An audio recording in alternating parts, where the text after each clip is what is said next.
Welcome to episode 6 of the FAB Files, your look back into the Renaissance era of FAB magazine. I'm your host, Roland Chambers. Today we look at issue 193, the Pride Aftermath issue. This is an issue, of course, that came out just after our huge Pride issue, and it actually came out, I believe, the weekend after Pride, which is a lot to do in 1 week, gathering all your writers together, all your photographers, and putting everything together in basically a couple days, because each issue came out every second Thursday. It went to the printer on Monday, it was checked over at the printer, and then it was printed on a Tuesday. So basically we had about 24 hours from the Friday, Saturday, and Sunday parties, as well as the Pride Parade and Pride Day itself. It was a big feat. It was a long day on Sundays, a long day for me writing my column. What I did with my column, because I covered the party scene, was I would go to the parties, party all night, get home around 5, 6, 7, 8 in the morning, and before I went to bed, I made sure to write for at least half an hour so that I had everything fresh and everything ready. Otherwise, it would be a mess in the morning or in the afternoon when I actually woke up. So let's dive into issue 193. On the cover, we see a tired-looking guy on the grass with a hot dog, chili parsley eaten, I think, and a bunch of Pride goodies, Lay's, condoms, some of them used, balloons, deflated, Mardi Gras beads. Yeah, so that was the cover. Let's get into it. First page, our comedian ad, of course. Second page, ad for Woody's. Canada Day was coming out, so Canada Day Cup weekend. Events hosted by Georgia Girl, Pub Vicious, Amanda Roberts, Harmonica Sunbeam, Sabonda, of course, Misakyu, all these great queens from past and present. Second page, we have our Bay ad and our Gay Splash at Wonderland. That was kind of like Gay Day at Disney, but on a Canadian scale. I believe for the first 2, maybe 3, maybe all of them, there were slight protests. Definitely for the first one, the right-wing families were out protesting the gays having a gay day at Canada's Wonderland. Next page, we have our contents page. So let's get into it. FAB, issue 193, July 4th to the 17th, 2002. Editor-in-Chief, Mr. Rayfield. Art Director, Justin Station. Deputy Editor, Stephen Bresnay. Associate Editor, Andrew Namath. Music Editor, Elio Yanachi. Editorial Assistants, Ryan Porter, James Ferrani, Andrew Malice. Contributors, Kamal Al-Salali, Paul Bellini, Roland Chambers, me, Todd Klink, James Murray, and Alex Wilson. Photographers, Michael Doleta, Tony Fong, Todd Fraser, Stefan Gregoire. Director of Advertising and Business Development, Antoine Al-Hashim, and National Account Manager, John Weiss, and put out by No Fear Publishing. On this page, we see a photo of the AIDS Vigil, which happens around every Pride. People gather in what was called a Coffer Park, and now it is called, I can't remember, just to remember those we've lost from AIDS. And I would suggest people make a trip once COVID is over, make a trip down to see the AIDS Memorial when it was built, and it still is. It was built a very beautiful, very touching, very impressive site in the heart of Toronto's queer village. It's a very important site, and not too many queer villages have these. We're very fortunate enough that we live in Toronto and that we have such a vibrant queer community, that we not only had a queer village, but we also had this AIDS Memorial as well. So on the cover, photos taken by Stefan Gregoire. Model was Corey James of Giovanni Models.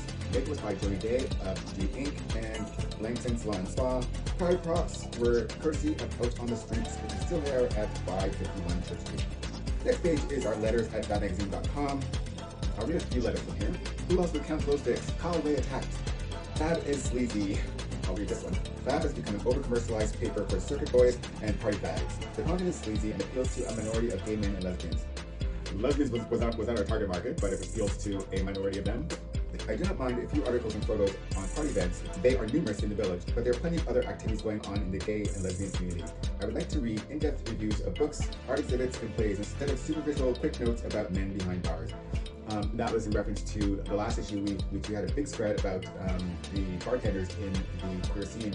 I see nothing wrong with giving props to people who work in the village and serve us. There's nothing wrong with that, and that happened once. We did do book reviews later on. The magazine was very eclectic in its coverage. We had art critics in writing hard-hitting articles. We had guest writers writing things about health, about politics, especially about politics, lots of politics in there. That was the thing about this magazine, was people judged the book by its cover. We were okay with that because that was what we did on purpose. Mitchell, the editor, knew that sex sells, so he put a sexually charged image on the cover to get people to pick it up. And once they pick it up, then they find out there's much more to it. There's much more substance in the magazine. And if you're unwilling to go beyond the cover, then that was your loss. Klink reaches deep. This is about Todd Klink's column about one of his experiences with one of his clients. And then there's hot, vivid crass, and there's 3 letters in this section, and I'm reading them because all 3 of them contain mentions of me. 2 of them good, 1 of them bad. I just wanted to congratulate you on your new and improved FAB, the new editor, the new articles, and mostly the new contributing talent. These new writers bring a fresh vibe to FAB that makes the magazine quite worth reading from beginning to end. I want to especially comment on Deep Dish by Roland Chambers. I must say that with all the negative press given to the club scene lately, hence FAB is lazy, that letter, Mr. Chambers brings a welcoming, behind-the-scenes positive outlook to the dance club arena. He seems to have the inside stuff with regards to what's hot and what's not. So keep them coming, Deep Dish. That letter's by Renny Ali. Next letter under this section was, I want to take the time to ensure that you know how much I enjoy Roland Chambers' Deep Dish column. He writes with a style that is both amusing and informative. Instead of just delivering fast, he colors them with vivid descriptions and adds witty narrative. Each column has me reading as fast as I can to consume all the humor, name-dropping, drama, and socially important news bits. Keep up the great work, and I'll keep reading with a smile. Death Hunter. Next letter. I stopped reading FAB about a year ago. I was excited to think that the new FAB would be better, but then I read Deep Dish issue 191, and Roland Chambers' scathing comments about Mark Hall at Fashion Chairs. Commenting on his Curacao Challenge boyfriend was crass and hurtful. I did not know Mark Hall and JP had split, but at the end of the day, new FAB has shown it is bitchy and trashy as ever. Mark stood up to the Catholic school board, which took more balls than many of us have. Perhaps I should not be surprised, as this is the magazine that has a column about Todd Clint's tricks, and I had hopes for FAB. Next page, editor's letter to Mitchell Rayful. Condoms, a proud tradition. Another pride, another stockpile of condoms, but it almost didn't happen. The week before Pride, I was informed that the AIDS Committee of Toronto Act had initially been advised that they would not be permitted to distribute condoms during Toronto's biggest sex fest. In the end, Pride gave the okay. But initially, ACT was told that giving out free condoms and lube would interfere with the Pride Committee's toonie drive. Naturally, one might reach into their pocket and put a condom into the can instead of a coin. Right?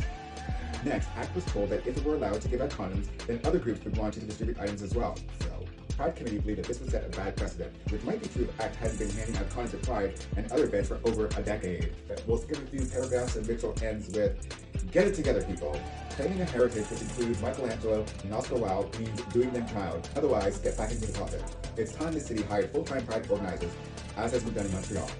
Pride makes the city of Toronto millions of dollars. Paid staff should not be too much for that. I think they did paid staff later on. Not a lot. I think they had like 2. You're right. And the first one hired to be Enza Supermodel Anderson, shining example of the true spirit of Pride. FAB received more Pride info from Enza than from the Pride Committee. Don't run for Prime Minister yet, Enza. Pride still needs you. Mitchell Rayful, editor-in-chief. Next page, we have some ads. Next page, ad for Red Hot Summer. Viewers' choice is a pay-per-view channel. That was before Netflix and chill, so it's like pay-per-view and Coke. Next is our double page spread, Just Out and Sushi. News from around the world, as well as interesting quotes. 2 quotes I like from this one are, so remember the year, Prince William, the most eligible bachelor, according to E! Online. That's when he still kind of looked good and had all his hair. And now, of course, Prince William is voted most desirable bald man in the world. No, 12, the age difference between Tom Cruise and Penelope Cruz, and they were dating at that time. $29.95. Price to get an extra 10 megabytes to store more porn on your Hotmail account. If you still have a Hotmail account, change your email. To Just Out. Lube job, lip gloss for men. If I had to rely on straight men, I'd go out of business, said Lee Gilbert, the woman who's giving gay men their due. After years of buying makeup, especially concealer, for gay friends too embarrassed to get it themselves, she set out to tap into the niche market with Ken Cosmetics.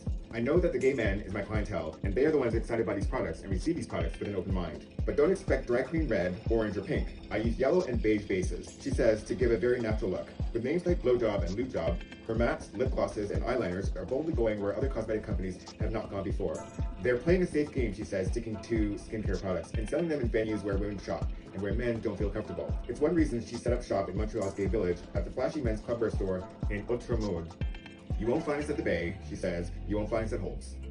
Porn stars and Christian teachers at Buddies and Bad Times Theater. From Homos on the Range to the life of jazz musician Chet Baker, expect a range of themes from the upcoming season of Buddies and Bad Times Theater. It's appealing to people who don't want the whole season to feel like one homogenized thing, says artistic director David Oy. He says the programming reflects the melange of Buddies fans. We're noticing an older gay male crowd mixed with a young bar crowd mixed with a lesbian contingent. But there are so many people who fall through the cracks of that description. Dora winner and Buddies regular Damien Atkins returns this year with a work in progress, Henry and Pierre, a tale of love and politics between a fired Christian college teacher and a budding porn star. Henry and Pierre is one of 3 plays in the upcoming season that first took seed at Buddies, either through workshops or at a theater's Rhubarb Festival.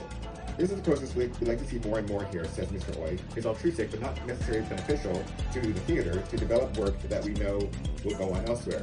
Slurp ramp for a black hole. Move over slurp ramp and make way for rides like Super Soaker, the Black Hole, and the Pump House as queer roller coaster enthusiasts get their day at Paramount Canada's Wonderland. The event, formerly known as Gay Day at Wonderland, is being revived after a 2-year hiatus under the moniker Gay Splash. This event has got a new flair to it, as Gay Splash coordinator Christopher Berry, he's hush about who he's trying to bag for the entertainment lineup, which is usually a sign that they're scrambling and have some trashy drag queens on hold, which I think it is.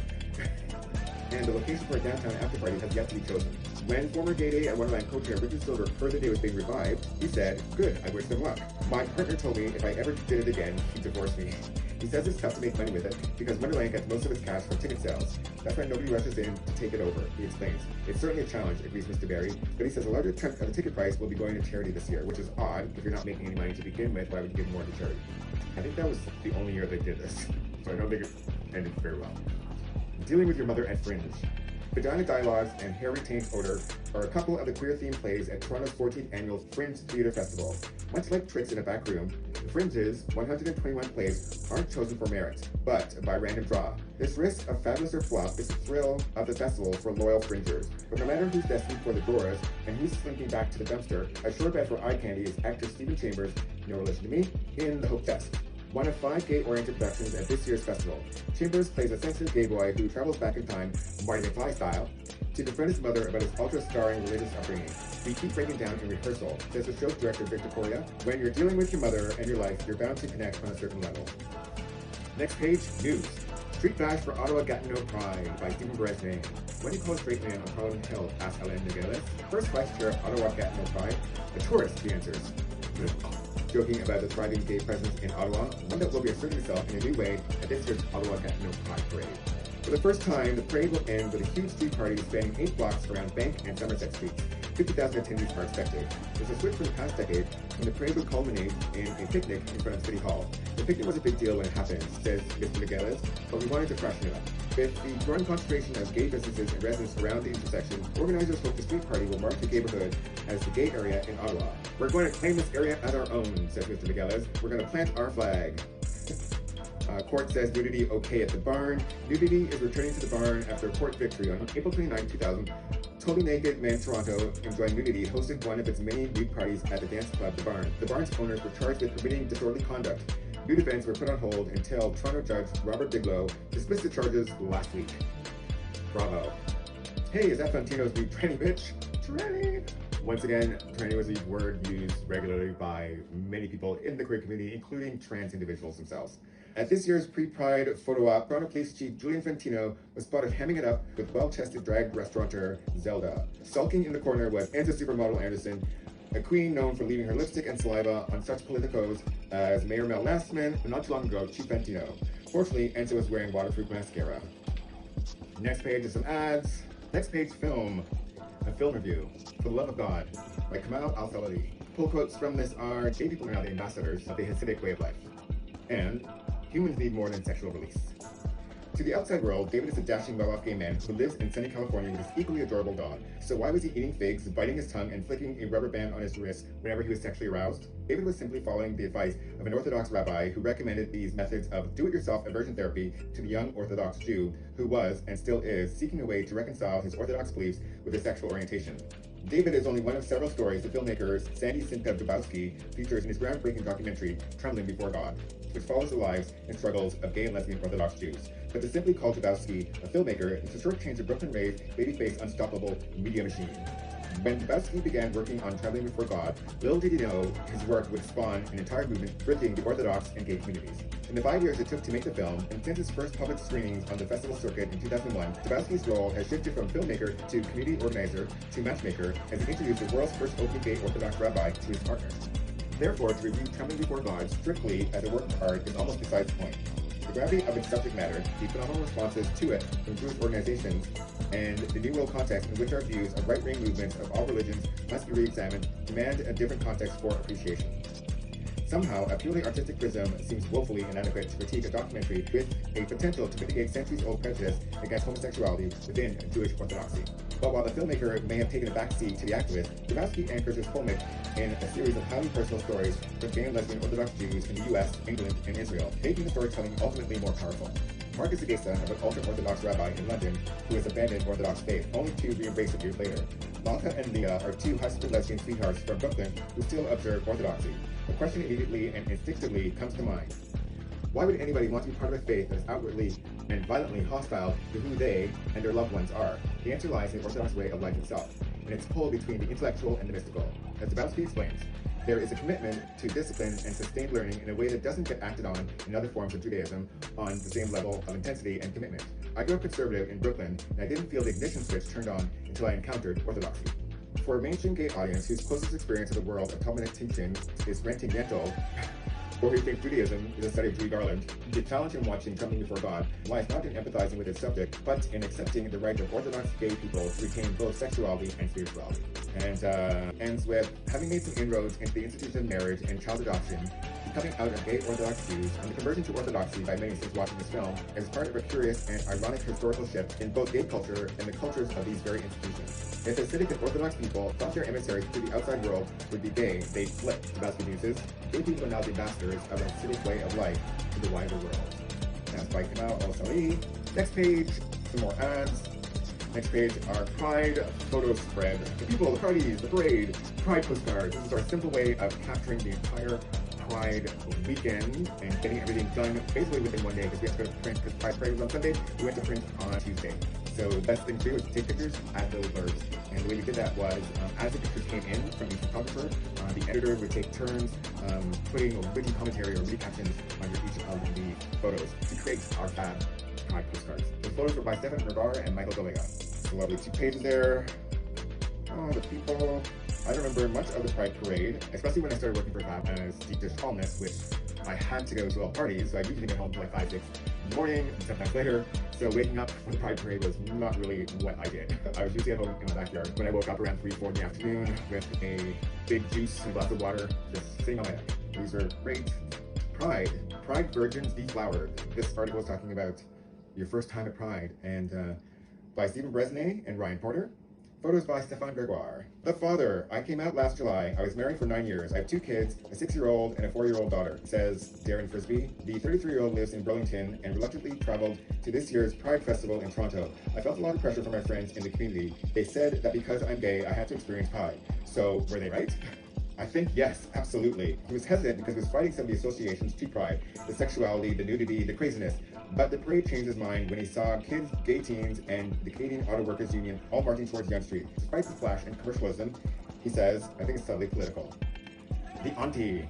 Stick your titties out, shouts Marie Campbell's gay nephew and escort for her first gay Pride. The silver-haired lady of leisure, I'm retired was all she would say when asked her age, laughs and thrusts her breasts out for her FAB photo op. Auntie M, indeed. Ms. Campbell came all the way from Elliott Lake, some 6 hours north of Toronto, to participate in this year's Pride Day. My niece and nephew dragged me here. They wanted me to see it for the first time, she says. Though she was dragged, it wasn't the boas and sequins that caught Miss Campbell's eye, but rather the Scotsman in the kilt, twirling and exposing more than his traditional roots. Says the straight, but not laced, Miss Campbell, I liked him because he showed it. The sailor. I've seen the dungeons, says 28-year-old Yuri Bovnok. It's his first Pride, and he's reminiscing about the Leather Ball 2002. The model dancer left his homeland of Russia only 3 months ago, but with his sailor's cap at a jaunty angle, one might think he made Church and Wellesley his home port long ago. It's great that gay people can express their minds freely here. We don't have that culture in Russia.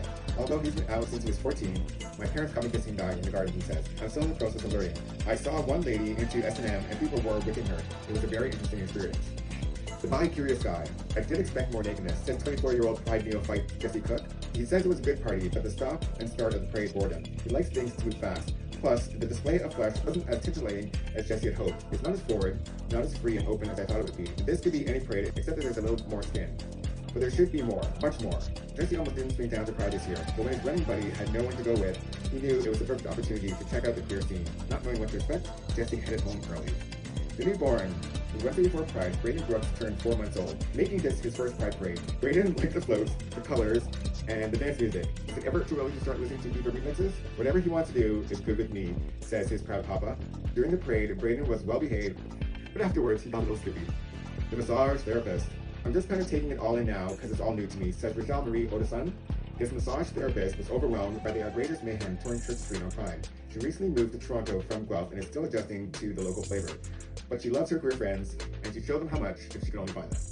They're all doing their own things, but we're all going to link up later and go party together, she said confidently. Since Michelle Marie was mixing with costume muscle boys when we left her, we're sure she got her pride groove on, with or without her roaming queer homies. Next page, an ad for Act. Welcome to Condom Country, ride safely. Next page is more ads. Ad for Amsterdam beer, Looking Glass is there. Next page is our remix column by our music editor, Elio Yanacci. Ruth Armada mixes Aretha. Slim Get Shady, Sinead O'Connor, Must Love Circuit, Alicia Keys, Relive. Red carpets, camera, flashes, and glitter. These are the things that legends and good dance music are made of. Just ask dance singer Paul Alexander, who fronts New York's Your House trio, The Ones. Group international hit Flawless, which recently hit #1 on Canada's pop charts, has been sparkling up dance floors for months. The song was supposed to be released for the tacky Robert De Niro film of the same name, but Flawless didn't get finished until after the split flop and went off the video. Don't rent it, it reeks. The single has done so well that their label is shipping the funky soup over to Vancouver and Montreal to glam up those provinces' finest clubs. According to Alexander, the song is a tribute to those who put themselves together flawlessly, like Pamela Anderson and Kevin Laviance.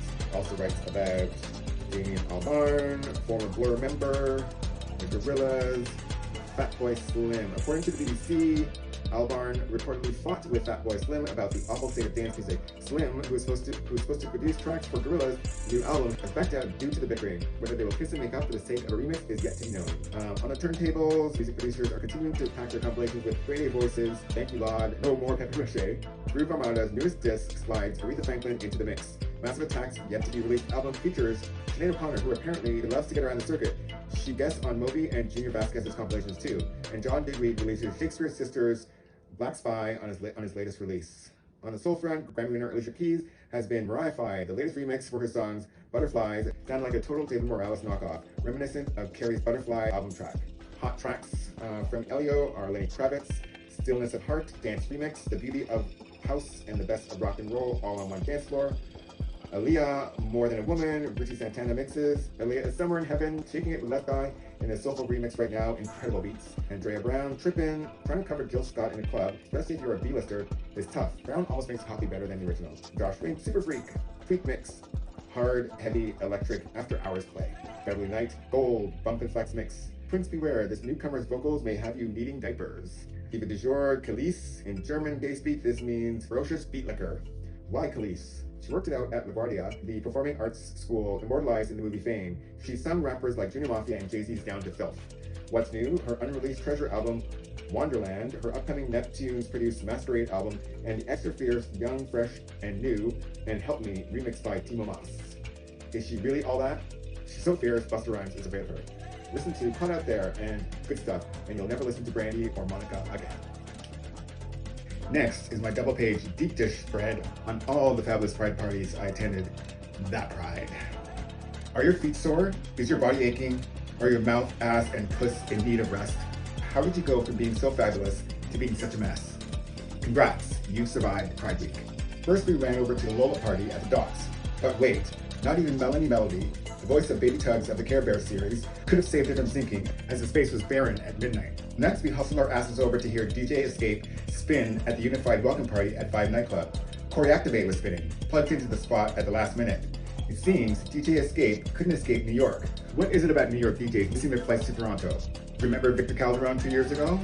We then footed it over to Buddies in Bad Times, Cheeky Party, where they were spinning retro 80s music in Tallulah's Cabaret. It reminded me of being at a high school dance. A lot of white people with very little rhythm. At least my high school dances put up decorations. But the boys were cute. Next, we looped up our dancing shoes and headed over to Vaseline Shame Party. The guest list boy was stoned, there was a huge lineup to get into the club, and then another lineup to get into the main space. But again, the boys were cute. Next, we marched over to the military party. Man-sized portions of stripper booty and porn star secretions, courtesy of Matthew Rush, Blake Harbour, and Colton Ford, no relation to party promoter Jason Ford, were served up in between well-done, righteously regimented sets by DJ Sean Riker and Tracy Young. The following afternoon, many of the same party boys showed off their pumps at Squirt. Cesar was spinning a set devoid of the usual party music dripping with circus anthems, and laying out the true tribal was DJ Chris Steinbeck. Lena Love emerged as a sketchy sea queen in a show that got me so moist I was dripping like Emily the coffee maker. But with everyone shooting up high-powered squirt guns that could have rendered Al-Qaeda helpless, I would request that the organizers issue red dog tags that read, "Don't soak me, bitch," for those of us who are too precious to get wet. We then skipped over to the trippin' party. But wait, seems this party stumbled, fell, and was swallowed up by the mammoth unified parties. Can anyone compete with this group? The Microsoft or the Toronto party scene? I think that party was cancelled. So I wrote that. We then whipped our leather-clad asses over to the real leather party, Leatherball. Amidst the stench of cigar smoke and BO, they call it the natural smell of man. This first-time event was packed. The atmosphere here was a real deal, with plenty of raw energy, a spanking room, and a boot cleaner boy pig. Sweet! Lastly, we organized our tired selves for the main event, the Unity Party. The main performance, starring a blue body-painted Savanda, a Princess Amidala-esque Misakyu, and a brotherhood of fierce-dancing Buddhist monks, was an over-the-top visual sensation. And where was mighty Miss Lena Love? Seems she quit the Unity Party due to disagreements with how the show was organized. The party's over, time to start resting up for next year. And we have our flash pictures here by Stefan Gregar, who accompanied me to all these wonderful parties. So we have the Queen of Unity, Savanda. Sorry, Jackie. I think that was maybe the first year that Savanda took over the reins of being the circuit diva, the big party diva, because before it was Jackie who did all these parties, and then Savanda burst onto the scene. Matthew Rusk, the four-star genital at Unified Military Party. Fine Hung Cannibals, Will, Pierre, and John at Unified Military Party.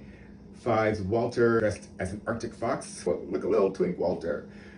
Size Matters for Dave. Gaetano. Watch where you're pointing at, Dave. Real Man, Dennis at Pride Leather Ball. Ryan and Troy looking flushed at Vaseline Shame Party in the washrooms. Robin, Garden Variety Dyke on Bike at Dyke March. Lawrence gets ready to shoot at Squirt. We have Hector makes his mark at Unity. And David Dean, one of the promoters of Unity, giving pointers to Gina at Squirt. Remember Gina? Always screaming. "Ah!" Wherever you were in the club, if you heard that scream, you knew Gina was in the house.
Page is a feature by columnist Paul Blini called The Classic Italian Boy.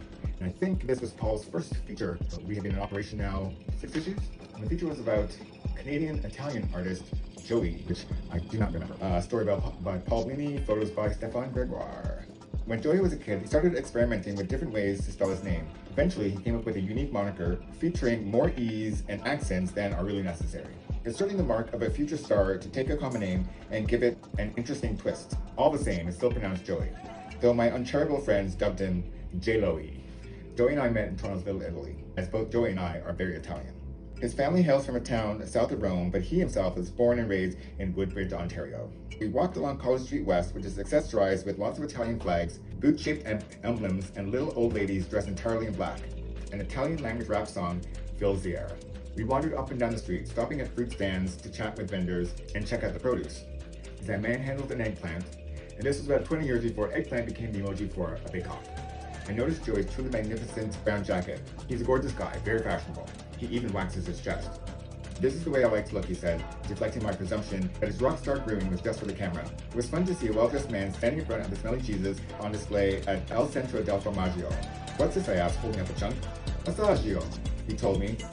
His parents were restaurateurs. Though an up-and-coming star, Joey is no novice. 10 years ago, fresh out of his teens, he landed a spot on Star Search. This is, I guess, the precursor to American Idol and all those reality shows now. And a record label deal with music legend Shep Pettibone, only to have the deal fall apart in his hands. Most performers would have packed it in at that point, but not Joey. He returned to Toronto and cut 2 independent CDs with musical collaborators John Mamora, covered the Cutting Crew's Died in Your Arms, which cracked the Billboard 100, and opened up for 98 Degrees on their 1999 tour. Remember 98 Degrees? 98 Degrees, another boy band, falls in the category of NSYNC, Backstreet Boys, all those commercialized, put-together boy bands back in the day. Joey grew up in a home with a dad who played drums and began his musical career by playing in wedding bands. Though he's reluctant to describe himself as a singer, he has a great voice and did all the background vocals on his new album. When we stopped by the music shop Soundscapes, I asked him which artist he likes, and he immediately pointed to Marvin Gaye. I wanted to ask him to belt out a few notes, but I was worried we might frighten the buxom, Fleeny-esque babe in flower dress standing nearby. He's straight and loves the ladies. They like him too, judging from all the glances in our general direction as we kept strolling down the street. I told him he's got what it takes to be a gay sex object, and asked him whether that bothers him. "You gotta use what you have," he told me, smiling. In most ways, Joey, the classic Italian stud boy, which has always been a hot commodity in the gay world, just check out the number of personal ads touting Italian as a selling point. Ethnic macho magic. After a while, I was winded from all our walking, so we took a seat at a restaurant called Gioia. Joey lit up a cigarette, a new habit, the byproduct of a recent breakup. He suggested, rather melancholy, that fame is not worth it if you can't share it with someone you love. I pegged him and said that maybe he can take advantage of the inevitable groupies, but he just laughed it off. One thing's for sure, Joey isn't infected with an attitude. For someone whose music will mainly appeal to club kids, he's a pretty level-headed guy. Sadly, dance music seldom gets a big push in Canada, even with the heft of Universal Music behind him. Joey's worried about not getting enough radio play. There's a softcore, corny video for Sunshine, an old Wham song given new luster, and a potential cross-Canada tour, but everything costs money, especially for independent artists. And Paul ends his feature article with, "I'll always be involved in music," he tells me, "because the satisfaction comes from focusing on the work, not the fame." Back on the street, just as we parted, I realized that I still had so many questions. Were you ever an altar boy? Did you take accordion lessons? Where do you rank Gino Vanelli in the Italo-Canadian dance music pantheon? Remember Gino Vanelli? Black fellas look better in the shade. But I was so swept up by Joey's charm I completely forgot. When I got home that night, I made myself a nice bowl of gnocchi while listening to Joey's just-released self-titled third album, Magnifico. That was by Paul Bellini, who is our troll columnist. Next page is some more ads. Ottawa got to know Pride there, called Pride Fierté, which Montreal is also called Pride Fierté now. Ad for Good Life Fitness Club. Next page, Our Sugar Daddy Sweet, by our twin columnist, Alex Rolson. There comes a time in every young boy's life when he realizes that he can't be having wallpaper dreams on a gap reader's budget. Wallpaper is a high-end lifestyle magazine, for those who do not know. And apart from holding Kylie ransom, that's Kylie Minogue, not Kylie Jenner, because Kylie Jenner is what everyone will recognize as Kylie now, and Kylie Minogue is who we would recognize back 20 years ago. Apart from holding Kylie for ransom, the only way you're going to have enough money for that brand spanking new pair of Dior pants is to save every single cent from pulling coffee at Starbucks. But young fags aren't known for their patience. Besides, once the money's already saved up, the pants will be so last season. So what are the options for a young gay anal astronaut these days? Anal astronaut. Jobs can be limited if you're a visible queer youth. Certainly the folks over at Athletes World don't think silver sparkly pants are as great as you do. The first thing to consider, obviously, is the money. You should look at it as your reward. The cash should increase with age. If he's just 40 and still looks really good, then look to him for the odd dinner or to buy you a sweater in Shishi Yorkville every now and again. But if it's flinging lipstick at Stonewall, you should have your own car. One perk of sleeping with Daddy Warbucks is the tales you can tell. Imagine if you're sitting around a table for Sunday brunch on some trashy Church Street patio, your buddy David wows the crowd by telling everyone that he was able to do 4 E's and a vial last night. Matt one-ups him by dropping the tantalizing tidbit that he slept with the gorgeous couple sitting at the other table.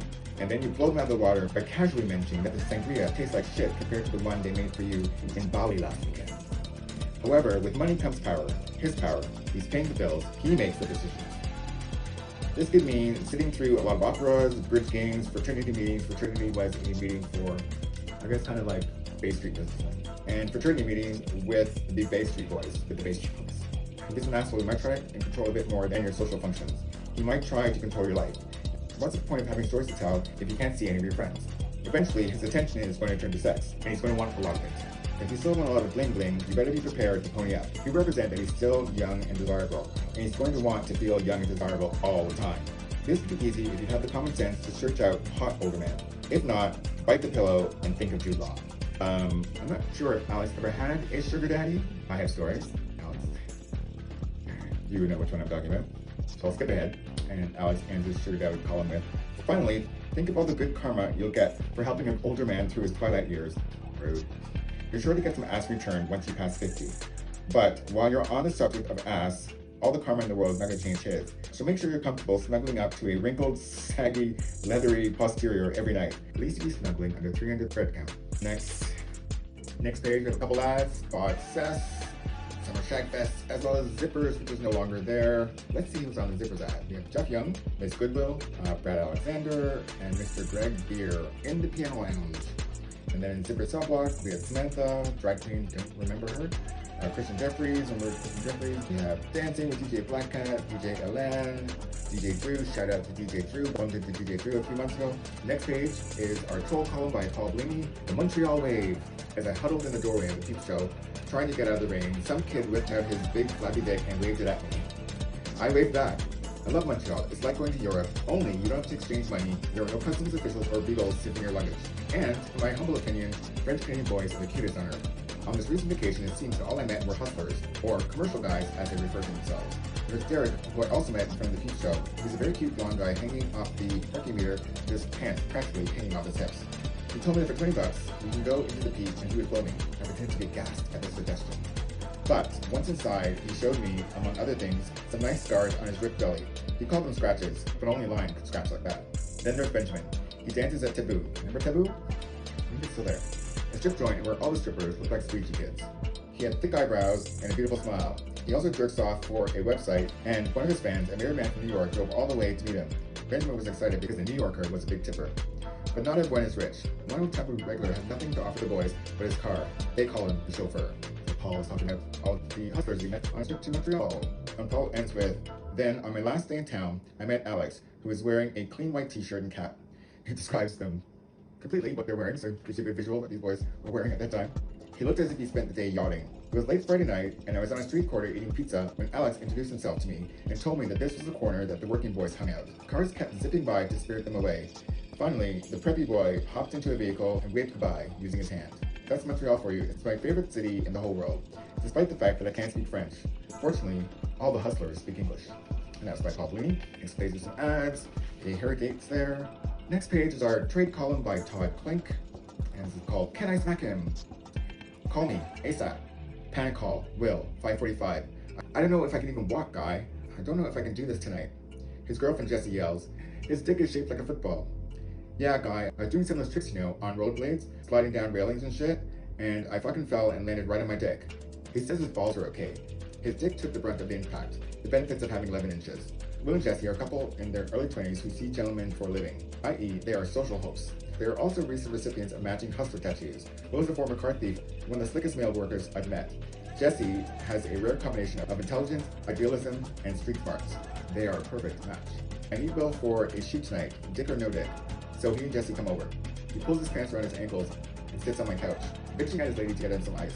I'm producing a series of hardcore instructional S&M videos, low budget, using volunteer models who I'm finding from an ad I placed on m4m4sex.com, the instant gratification site where you can find guys of all configurations for all sexual scenarios. I've had some 200 emails from guys wanting more info about these shoots in the past week alone. Will is going through the camera work for the series. I met him a couple years back on another shoot. He was doing photos, I was doing videos, plus we did shoots together. I have him shooting my series because I'm comfortable with him. I like to set up the scene so that there's no unnecessary people. The models and I shouldn't even be aware that we're in a video. One of the best ways for it to work is to blur the line between camera person and model. It's best if the camera person is also involved with the scene, even in a small way. The shoot starts at 9. Jessie agrees to leave me alone with this man, provided she gets to watch the tape after. The shoot consists of a slave client of mine. I will demonstrate spanking, CRT, TT, not sure what those mean, and wax torture. He will also worship my feet. Blindfolded, hooded, with earplugs, sensory deprivation will help with his comfort level. As I'm spanking the slave, Will zooms in on his crack, whispering to me, hey, it looks like a pussy guy. Will's a perfect assistant. Not only does he notice the details, he gets actively involved. At one point, the slave starts humping the floor. He's not supposed to hump the floor, is he? Can I smack him? But because he's got earplugs in, that You can't do it after the fact, or they won't get it. Okay, next time he humps the floor, I'll tape it so that you can smack it later when you show him the tape. The session ends, I kick Will out so that I can chill alone with the slave, help him come down from his trip. As Will is leaving, he says, "Dude, trust me, you'll see what I mean when you watch later."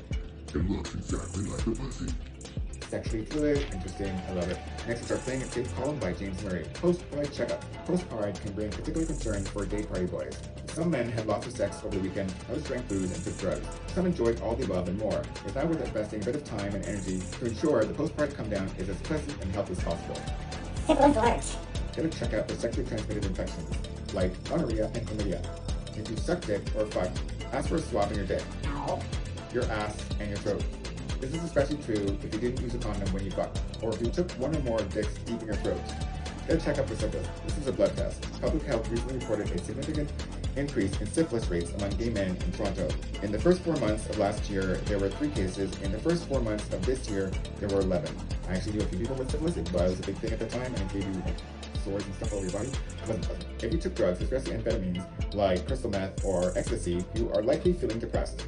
Recognize that this is a normal after effect of certain drugs, and it will pass in a few days. Sometimes recovery from a crystal trip can take a little longer. To learn more, check out torontovibe.com, and you can get checkups for syphilis and gonorrhea and chlamydia at, of course, the House of Free Clinic, which is located. Sometimes post-pride can be a downer. All the anticipation and excitement of the biggest party of the year is done. Reflect on the positive experience you've had over the weekend. It's never too early to start planning for next year. Next page is our Mish Things, where we give products and services to well-known members of the queer community. Sip and swallow. With 4 straws hovering around his mouth, second cup enthusiast Jeff Titus starts to sweat, unsure where to start sucking. At the end of each straw is one of the second cup's new drinks, just in time for summer. The company is introducing 3 chilatas, a mix of ice, syrup, and other coffees. Blah, blah, blah. Let's see if he likes it. No longer able to contain himself, he takes a sip from the caramel chilata and swallows. So many sexual innuendos. This is really good and tasty. He takes another sip. Very decadent, and not as icy as a Slurpee. I prefer this over a big gulp. He goes down the line of straws, sucking on the chocolate and the mocha chilates. They also have less caffeine than coffee, so you can go home and sleep, he says. With only the fruits he left, most fruits would be sugared out. But Mr. Titus is a fruit above and puckers up. It tastes like orange creamsicles, he concludes. I prefer a cappuccino. Next is it's mechanically smooth. And I guess they were testing out a new pen. Pens have personality, explains Wayne Choi, author of the national bestsellers The Jade Peony and Paper Shadows. While in the midst of writing a new novel, Mr. Choi tests the new Bohème Je T'aime sterling silver fountain pen. The Bohème is put out by Montblanc, a chic accessory store. They're located on Bloor Street in Yorkville. Some people will express personality in penmanship, explains Mr. Choi. Surrounded by plants, his dining room is earthy, a far cry from the $1,650 writing implement he keeps dipping into an inkwell. It's a nice weight, it's elegant and macho, but not as phallic as a regular pen. He gives Bohème a twist, revealing the rib. It must be a platinum nib, but it's too broad for my choice. You can't really write small. For sharp strokes, Mr. Choi writes out the alphabet. It's mechanically smooth, he says, much like the elegant Mr. Choi himself, until it's time for his photo op. He rushes off to fix his hair. I'm too old to look trashy. In the end, the Bohème doesn't really fit in with his collection of pens priced between $100 and $200. If Oprah selects my book, he says, I'll buy one. Next page, ad for Emperor and the Barn. Next page, out and about in Toronto. A picture of the legendary Denise Benson, who also writes a lot about queer history as well. She wrote for Now, and she's also an amazing DJ. Cherry Bomb, mainly a lesbian party, but it is a mixed party. Has been going on for years, so bravo. Hopefully we'll come back after the pandemic. Next page, out. The Toronto community listings, Ottawa community listings, Ontario community listings. Next page is Chelsea Boys comic book by Glenn Henson and Adam Newworth. In this issue, Sky, one of the main characters, bumps into his older brother who turned out is also gay, and he hasn't seen him for years, and then his older brother promises to meet up with him and they can go for dinner and catch up, but his older brother's a little bit of a fake and he doesn't show up. Next page is our comic He Ain't Heavy by Rick Ellis. Next page is our FAB City map. Instead of going through what's not here on the FAB City map, we'll pick out the ones that are. We have Pegasus is still there, we have Hairy Dog still there, Northbound Leather is still there, Body Bookshop is still around, but instead of being on Young, now it's on Church Street. And that is it. Next page is our FAB Business Directory. Next page is Stefan Gregoire's Fat Boy. And it is Sean. Recently single 21-year-old Brampton, Ontario boy hopes to become a police officer soon, and music leans more towards rap and dance. His club of choice is Toronto's Helium because the crowd is upscale and the music is great. His ideal partner has brown hair, blue eyes, and large breasts, and should be intelligent too. His email is seansu@hotmail.com. So apparently the Fab Boys can be gay, straight, bi, whatever. Next pages are Zelda's ad, of course, and that's Zelda Angel Fire herself. The final page is an ad from Molten Canadian. So once again, I hope you enjoyed this episode of the Fab Files. I'm your host, Roland Chambers. To see past Fab Files, just check out my YouTube channel or go to our Facebook group and you can see them there. Remember, stay safe, be good to one another. See you next time for another episode of the Fab Files.